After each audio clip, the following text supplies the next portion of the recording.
Welcome to the ClearAdmit MBA Admissions Podcast. I'm Graham Richmond, and this is your wiretaps for Monday, June 9th, 2025.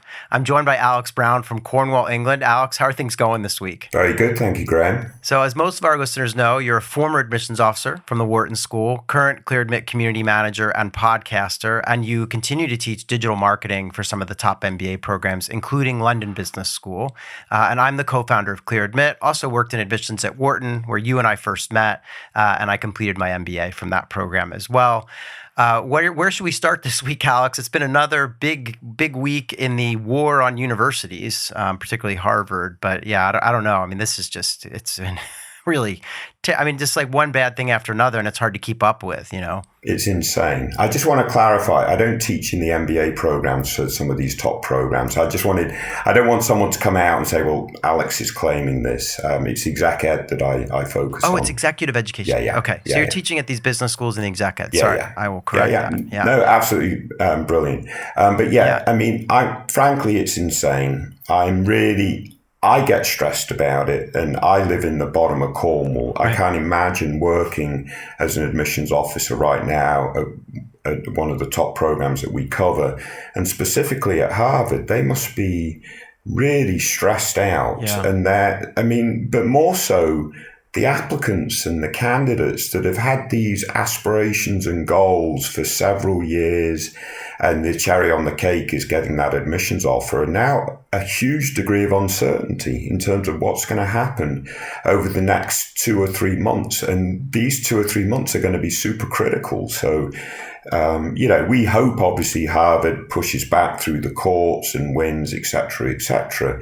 But this uncertainty it's got to be a risk to everyone, and for applicants thinking of next season, it's extraordinary. Yeah, it really is. Yeah, and so just to keep people up to speed, so as I think some of our listeners know, the government tried to prevent Harvard's participation in the student visa program, and that was struck down in the courts. And then there was a second hearing, and the courts ruled the same. They said, no, Trump cannot restrict international students at Harvard.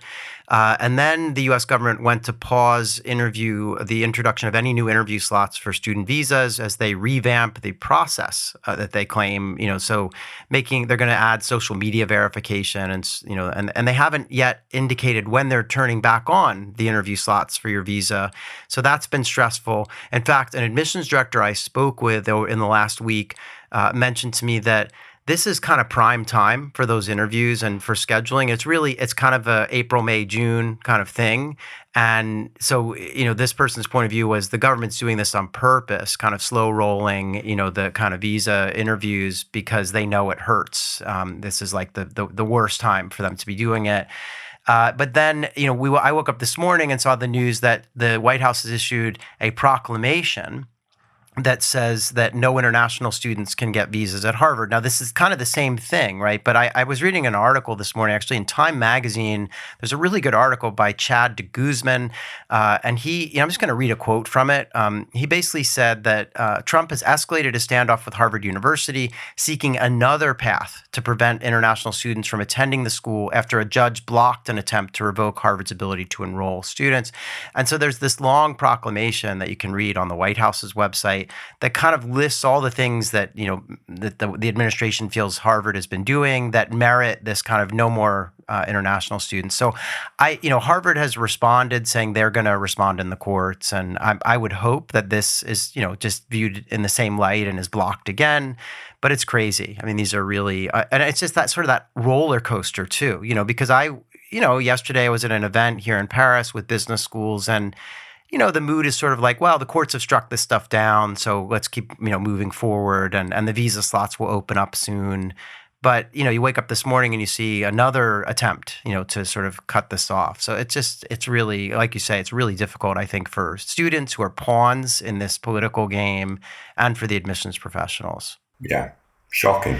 Yeah. So speaking of, so yesterday I was moderating a panel with 10 schools here in Paris, and it was so much fun. We had a really nice turnout of prospective MBA candidates, and the schools here. I mean, it was a great group. It was Harvard, Stanford, Wharton, was Kellogg, Chicago, Columbia, UCLA, Tuck, Darden.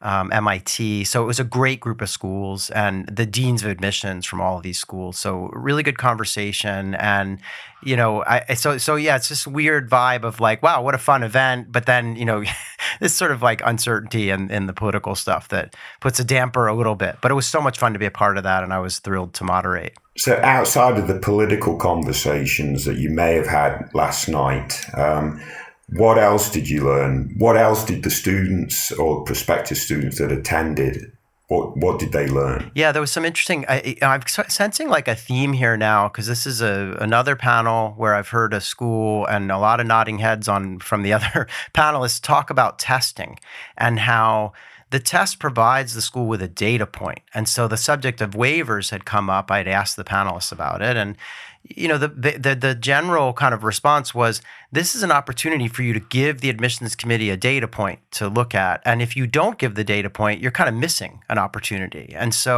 I think particularly early in the cycle here, people have time to prepare for and take one of these tests. So there was a message in my view, and again, a lot of these schools don't even allow for waivers, but there are a couple on the panels that I moderated that do.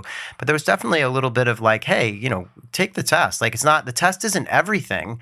It's a data point. It's not gonna necessarily sink your ship, but you're better off to have a test and give us a score. So that was coming through to me loud and clear. And frankly, I think it just shows better commitment to the process. Yeah, totally agree. So yeah, there were other things too. I mean, a lot of stuff about authenticity, and I think some of that's, maybe AI induced this idea that, yeah, AI can write your essays, but, you need to tell your story in an authentic way, and it needs to be interesting to read. And that's part of the problem with AI sometimes, is that it can't tell your story in the way that you would, right? So, but there was a lot of openness around brainstorming. Well, I don't know about that. I'm going to debate that with you a little bit, right? Because I've thought long and hard about this. And as you know, I experiment with a lot of these tools. And to me, the best use of AI for candidates is to tell their story best, how to best reflect exactly who they are, and et cetera, et cetera. So yeah, some of the language in terms of how they do that might appear a little sort of, Gen AI-esque or whatever. But then, obviously they can apply their own voice on top of it, but really using AI to examine their resume, to really understand, their career from different angles and so on and so forth. I think that's absolutely necessary now. And it's a role, I mean, I hate to say it, it's a role that admissions consultants have taken over several years, that maybe their role is under a little bit of threat, right? Unless those admissions consultants are obviously using these tools to really perfect how they then guide candidates, right? So, I really think good use of these AI tools can be really helpful for candidates, especially those that don't have the resources to or the networks to really connect like the more traditional candidates might have. No, I think you're making some good points. And I think, as always with anything, like you got to know how to use it and yes. Make sure that that you're, just as you would give a recommender a ton of information about yourself before they write their letter of reference, you might make sure that you're giving ChatGPT or whatever tool you're using a lot of background information. But in any event, there was definitely an emphasis on authenticity. But I will say, and I almost forgot to say this, one of the highlights of the evening for me was I met several podcast listeners at this event, which I honestly, I did not expect that to happen. We're in Paris. It's a smaller market. Our podcast has a global reach, but I'm not expecting lots of people to come up to me at an event and talk about the podcast. But lo and behold, there were a couple of people who came up, and one of them was a woman who we had profiled on an episode of Wiretaps, and I wish I had the episode number, but it is just really interesting. And she was kind of an early bird. was figuring out her career goals. And she thought that this show was incredibly helpful, not just our comments on her profile when we reviewed it, but just generally kind of listening to the show. So yeah, shout out to those folks who came up to me at the event. It was so much fun. I hope she says that after she's finished applying and getting her options. I'm confident she's going to do. I mean, I learned a little bit more about her profile, and I think she's going to get into a number of top schools. So in any event, so yeah, lots going on. I do want to share a couple of things we've been covering on the website. The first is that Carnegie Mellon's, the Tepper School of Business, have launched this program. It's called the Golub Capital Board Fellows Program. And basically, we did an article about it. A small number of MBA students each year, I think they're 12 or 13 or some number that get into this program, they basically are given spots on nonprofit on the boards of nonprofit organizations in the Pittsburgh region, where they serve as non-voting members. And it's this kind of immersive way to give back to the community and be a part of, kind of the nonprofit sector in the Pittsburgh area. And I just thought it was a really interesting program. It's not something you see, every day coming out of an MBA program, and just that sort of, giving back to the community. And I'm assuming somebody donated some money to run this program and such. But so that was an article that we did, kind of a cool story, I thought. Very good. We also caught up with Stephanie, who is an NYU Stern student, going to be graduating this spring. She wrote a piece for Fridays from the Frontline that's about a trip she took to Brazil, and it's basically part of that Stern Signature Project, which is a semester-long experiential program that they have.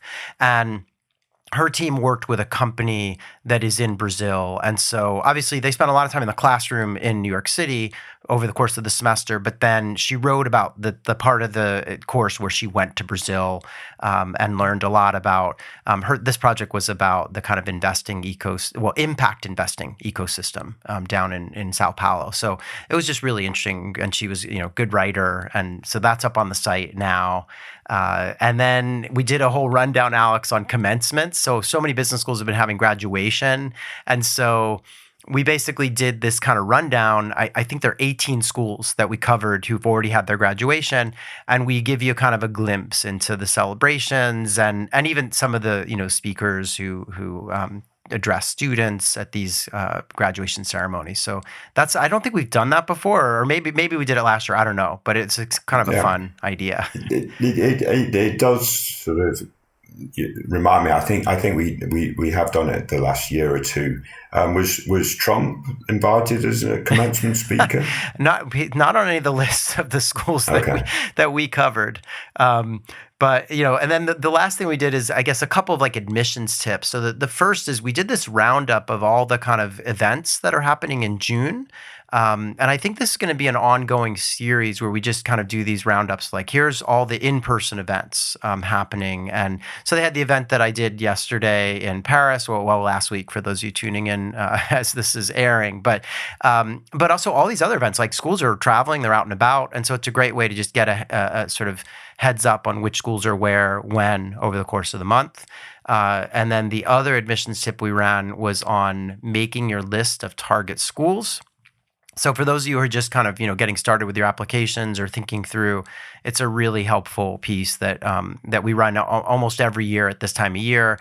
And it includes a video that you and I recorded, Alex, about that same topic as a part of from that Admissions Academy video series. So good stuff there. I know we have some candidates to talk about. I did want to mention, though, we caught up with 3 alums from top business schools. And so these are, we're continuing with this Real Humans series. So we caught up with Sumedha from ESE. And Sumedha works at American Express as a senior manager, originally from Bangalore. And had done, kind of a law degree, actually dual degree in law and arts. But after business school, I'll give you the kind of pre-business school, had worked as an associate for a few years in a corporate law firm, but advising on M&A and private equity VC deals. So went off to business school at ESE, graduated in 24, and now is a senior manager at American Express. And we said, what's one thing you would change or do differently as part of the job search? And Sumita says, it's one of those things that only becomes clear in hindsight, but I wish I had taken more time to pause and reflect. The MBA is a lot, socially, emotionally, financially, and it's easy to get caught up in what others are doing and what you think you should be doing. Looking back, I seriously considered paths that now feel completely misaligned, not because they made sense to me, but because they were loud and visible. Slowing down to really understand the nuance of your own journey, your motivations, your pace, your version of success is something I wish I had done more intentionally. So, Alex, that's something we talk about a lot, this kind of getting caught up in, what do we call it, the herd mentality in business school. But I thought that was really good advice. I think that's absolutely fantastic. And it also sort of reflects on the notion of coming to business school with a really well-developed plan so that you don't get overwhelmed by the noise and the various other sort of distractions that might deviate. Now, obviously, we've talked about other folks saying it's nice to get out of your comfort zone a little bit too in business school and do some different things. And I agree. I think those two sort of ideas can work well together. Yeah. So yeah, this makes perfect sense. Yeah, and I remember in business school, it was very tempting, and I did a little bit of interviewing for like consulting jobs because everyone was interviewing for consulting jobs, and I knew I wanted to be an entrepreneur and do something in higher ed, but I still did some of those interviews, and it probably wasn't the best use of my time, although it was kind of interesting. I think they have a technical term for this. Is it FOMO? Yeah, fear of missing out. Yeah. And the other thing is that some of these jobs like consulting, the recruiting process is very early in the cycle, whereas others, if you want to be an entrepreneur or work at a startup, it's like late. So you're kind of sitting around and everyone's interviewing and getting their job offers and you're like, oh, should I be doing that too? Anyway, we also caught up with a Wharton grad, this guy named Dan, who is an entrepreneur. He's the founder and CEO of a company called Groove. And I looked them up, and basically what Groove does is they make custom insoles. So if you're a runner or even just someone who needs better insoles in your shoes, they've built this system where I guess with an iPhone, they can create, from an iPhone looking at your foot, the bottom of your foot, they can basically create really good custom insoles. And this is a process that for anyone who's a runner or knows about this stuff normally costs so much money to make custom insoles. And I think they've kind of figured out a nice way to disrupt that space. Dan went to undergrad at Brown, studied theoretical math, but he also had a sub-concentration in poetry. So there you go, a poet and a quant. Went to Wharton, obviously, and did a little bit of corporate strategy at Capital One before business school. So had a bit of a numbers background, as you might expect. And we said, what's one piece of advice you wish you'd been given during your MBA? And he said, and Alex, this is not on purpose, but this fits with what you were just saying. He said, soul search before starting. Get clear on what you want from your career and what you don't. Then build your time around that. Deprioritizing as actively as you're prioritizing. Focus on the real levers business school offers, the people you meet, the opportunities placed in front of, but not handed to you. Identify and confront your own fear-based decision-making. Be willing to bet on yourself. Be willing to say no. So he goes on from there, but I mean, just great advice and spoken like a true entrepreneur, right? Did you intend that pun? Which one? Well, his innovation is soul searching. Insoles. And then you started off with soul. I thought that was very clever, Graham. No, that's his words. I mean, I just reading the quote, but I didn't pick it on purpose. But yeah, soul searching from the founder of an insoles company. There you go. We also got the last one that we talked to is Anika, who works at Google. She's a Berkeley Haas grad, and she's a product manager at Google now. Originally from Los Altos, California, and she went to Duke undergrad. She took a really easy major, biomedical engineering, and a minor in math. We've got some real brains this week on the show here. And worked as a product manager and a global logistics manager for a couple years prior to business school. And also, I think that a lot of it was like health tech related. Had done quite well, it looks like, from some of the things on her resume here pre-business school. And we asked her, what's one thing you would change or do differently as part of the job search? And she said, this is another key piece of advice. She said, I would leverage the second year peer advisors more. I actually worked as a peer advisor in my second year and greatly enjoyed sharing my experience, getting the internship at Google and giving career and interview advice to my fellow Hossis. As a first year, however, I didn't leverage this program very much, and I wish I had. And I know these programs exist in almost every MBA program where, you as a first year get matched with a second year. They're like buddy programs, or in this case, it's a peer advisor. But it's a good point, and it is, as a first year, you kind of don't realize, that it's something to take advantage of. So I'm glad that she's highlighting that. Yeah. And I know at Wharton, second years we're interviewing first years to give them interview prep, et cetera, et cetera. Yeah, totally. So yeah. Yeah, absolutely. Again, I think it's symptomatic of the type of culture that these top business schools really try to nurture and develop. Right, very cooperative. Yeah, like people really think the environments in some of these schools is quite competitive, and I'm not saying that there isn't some element of that, but mostly they're about sort of working together and sort of increasing the impact of the overall class rather than just the individuals. Yeah. And speaking of that, I met another person at the event last night, a prospective MBA candidate who was in undergrad business program in France and went to spend some time at Fuqua at Duke. And the sort of teamwork and collaboration and the kind of culture of the school really impacted this person so much so that they're wanting to apply to get deferred enrollment into an MBA program. So yeah, so Team Fuqua. There you go. Yeah, that's exactly part of their differentiation, I guess, or certainly part of their branding for their MBA. Absolutely, yeah. Let's get into our candidates. Obviously, if you want to reach out to Alex or me, you can just write to info@clearadmit.com. Use the subject line wiretaps and we'll write you back. It's always nice to hear from our listeners. And don't forget to rate and review wherever you're listening if you can. But Alex, anything else before we talk about this week's candidates? Let's kick on. All right, so this is Wiretaps candidate number 1. Our first candidate this week has 7 schools on the target list, and the schools are Emory, Georgetown, Kellogg, NYU Stern, Chicago Booth, UCLA Anderson, and UVA Darden. They want to start school in the fall of 26. They've been working in marketing and IT prior to business school here, and they're thinking about consulting or technology after business school. And so they have Accenture, Deloitte, Ernst & Young, PwC, but also Amazon, Apple, Facebook, Google, Microsoft, and Oracle on their list of target companies. They have a 3.3 undergraduate GPA, 5 years of experience to date. They're located in Columbia, South Carolina, and they would like to land in Atlanta after business school. They mentioned they're male, so this guy has 5 years of work experience, male. They also mentioned mixed race. They didn't specify which race, but mixed race, digital marketing and IT. They recently transitioned into a more senior IT product management role at a Fortune 500 company. They did mention that 3.3 comes from a top 50 U.S. undergrad where they were a business major. They did had some decent activities as an undergrad. They've taken the executive assessment.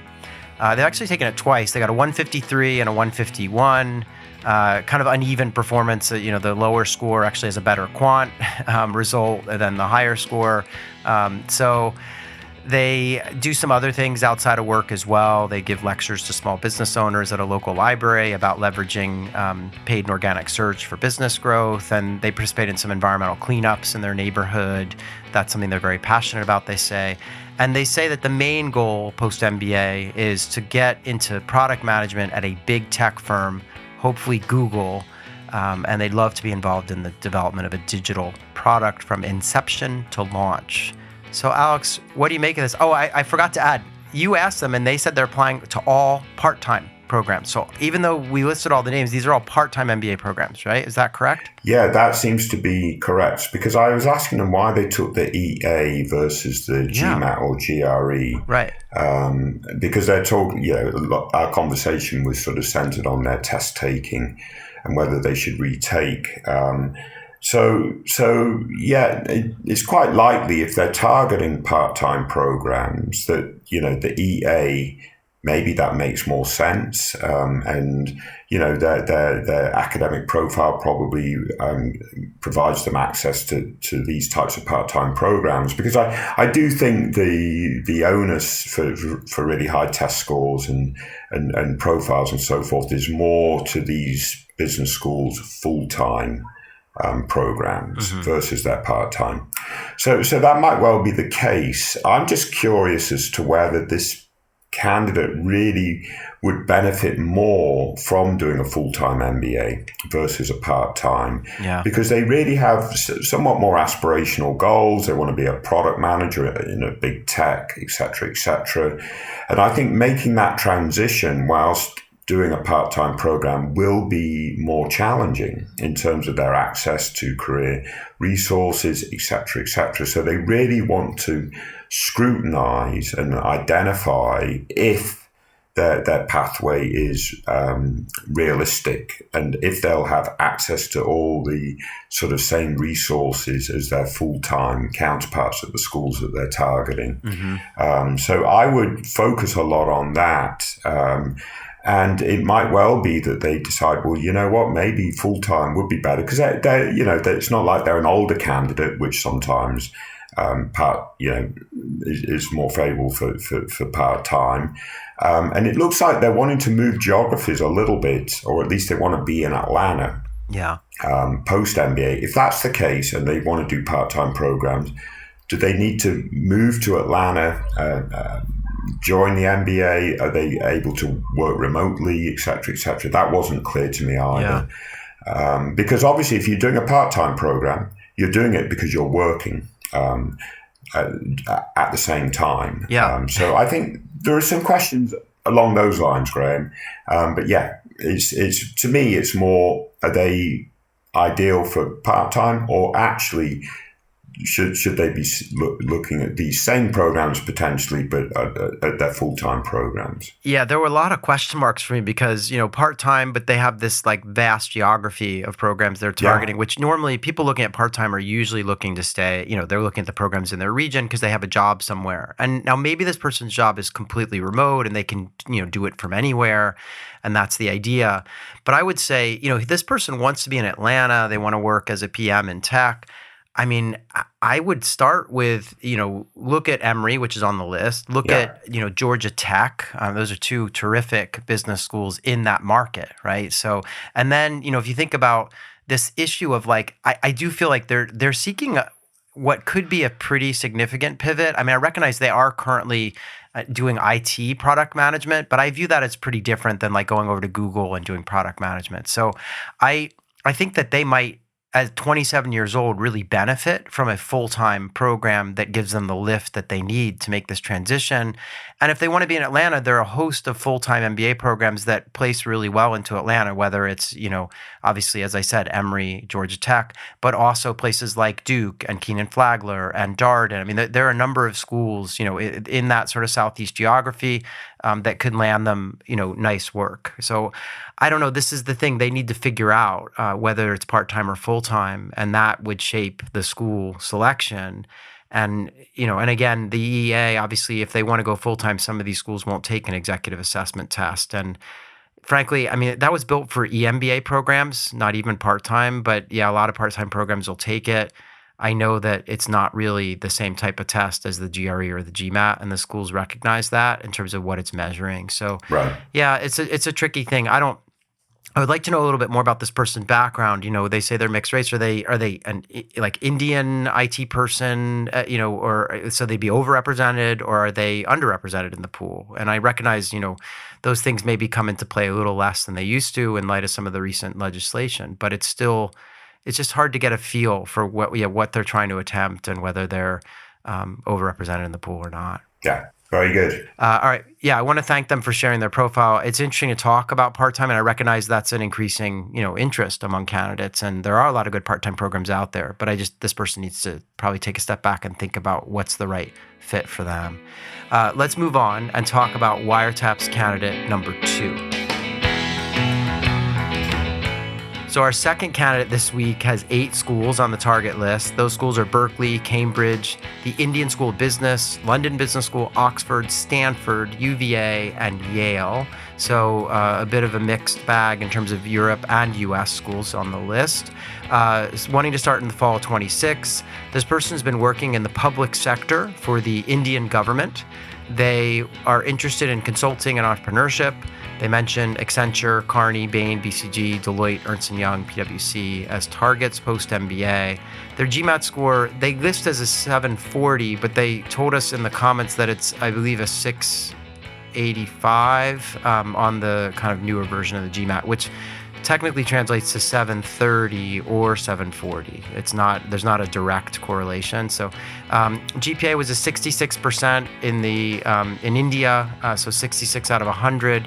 5 years of work experience, and they applied this past year to some programs like the Indian School of Business, Kellogg, and they were rejected. And so they're targeting a mix of US, UK, and European schools, and maybe even Singapore as they go into kind of reapplying. As I said, they're in India. They're an Indian male, 29 years old. They did their undergrad in computer science and engineering. One of the big things with this candidate that I'll let you get into, Alex, is they have some gaps in employment, some due to COVID, some due to getting ready to take the exam that you take to work as a administrator in the government in India.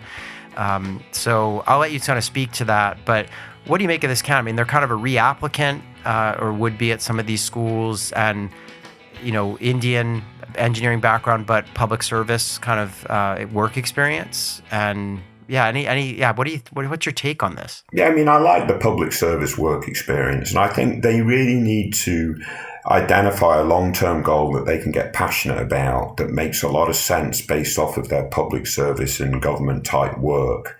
And they talk in their apply wire entry about returning to India in the longer term.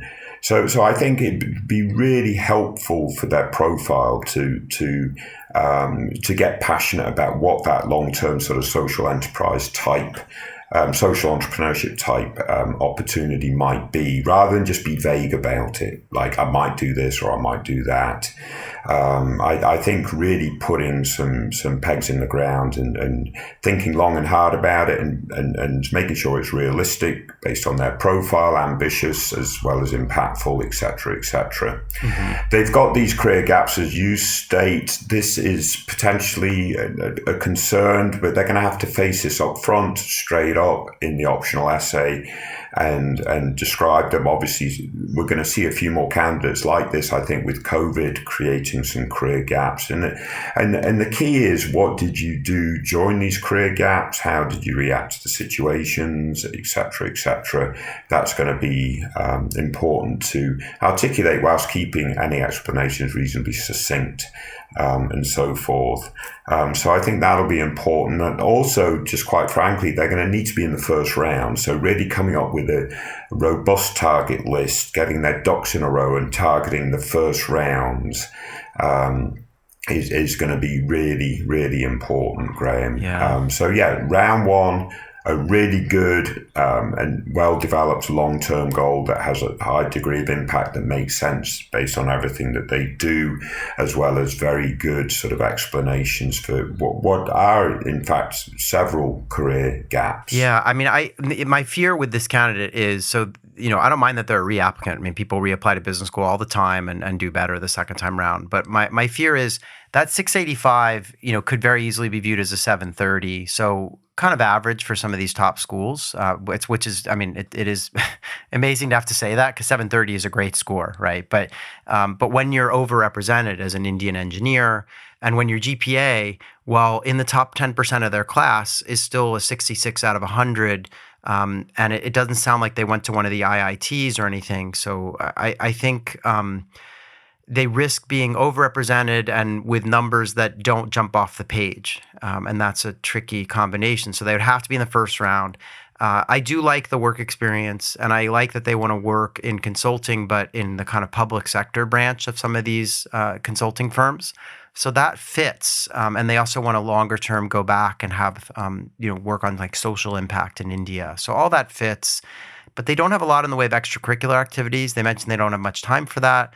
And yet they have these big gaps in employment from time to time. And so I'm worried that, the combination of these things may make it challenging. And you look at their target list of schools and, I think they'll probably have better luck on this side of the Atlantic, meaning in Europe, because I think some of these schools are just, going to be a little bit easier to get into. But when you look at their U.S. schools, there's not one in the bunch that's like sort of easy to get into. I mean, they picked a lot of really challenging schools. Berkeley being a public state school in California, the acceptance rates are typically quite low. Stanford, obviously very low. Yale, kind of a stickler on academic profile. And so I'm a little concerned that maybe they're not casting a wide enough net on the U.S. side of the Atlantic. But there's some things to work on here for sure. And I really wonder about these outside activities and how they haven't had time to do that if they've been out of work here and there. Right.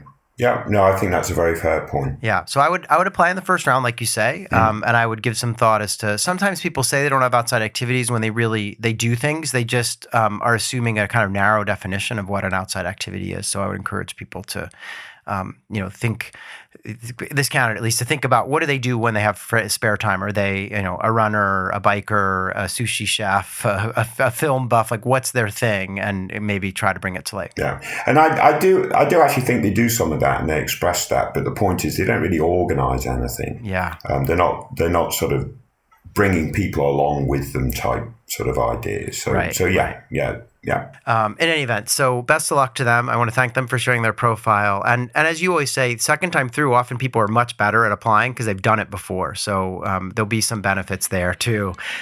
Let's move on and talk about Wiretap's candidate number 3. So our final candidate this week is from a decision wire entry, and this person can't decide where to go.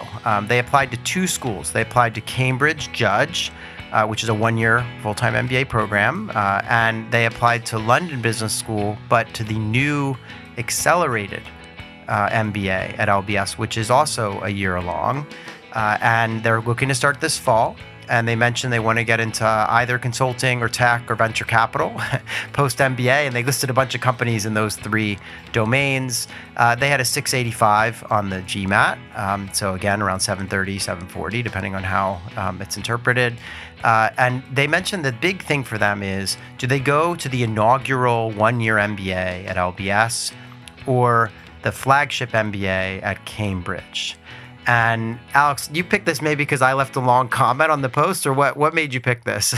Yeah, because I'm lazy. I thought you could summarize this quite succinctly in terms of what decision they should make, and then we can wrap up the show because we've only got 2 more minutes. Yeah, I know we're running long. Yeah. So, I do think it's an interesting dilemma because you have this like new 1-year program within a very established high-ranking business school like LBS, right? And then you have, the kind of established 1-year program from a slightly lower ranked, but very good, business school at Judge. And, Judge is part of Cambridge, very famous university. So it's kind of an interesting, kind of decision. But I think for me, the thing that I went to right away is, well, wait, do you want to be a consultant or do you want to work in tech or finance with venture capital? Like, what do you want to do? Because I think they should let that drive this to some degree. If you talk to the career services office at London Business School, they would be able to tell you, like, where are people going? I mean, you can get the career report. Yeah. So I was a little confused by that because I know of, obviously Judge is really quite well known for entrepreneurship and those types of opportunities, tech, et cetera, very prevalent in Cambridge. And so I wanted them to kind of do their homework on this. I will say I'm not worried about the 1-year MBA at LBS being like somehow lesser. I mean, I actually, just did an event with David Simpson, their admissions director, and we talked exclusively about the 1-year program. And I mean, to meet the qualifications to come into that program is quite challenging. And so I think they're going to, have a whole bunch of people who can really hit the ground running. And the other thing is, when you take electives, you're going to be with the 2-year MBA students as well. So I think you get an LBS experience. It's just an accelerated one. Yeah. So I wouldn't be worried about that. But yeah, it's kind of a tough call because I understand their trepidation with a kind of, this is a new thing.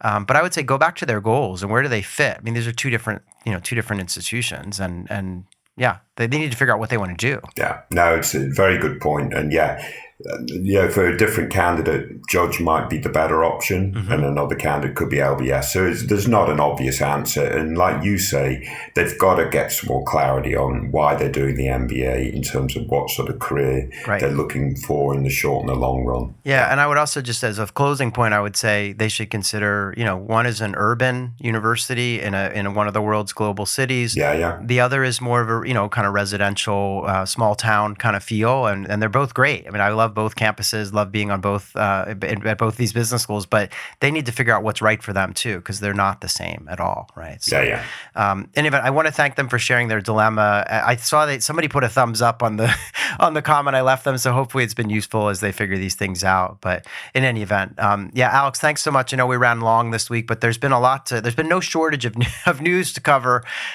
So these are crazy times, and hopefully next week we'll be in a better place, and some of these things that the government's trying to do will be blocked. But we'll find out. Yeah, we'll be in a different place. But stay safe, everyone. Take care.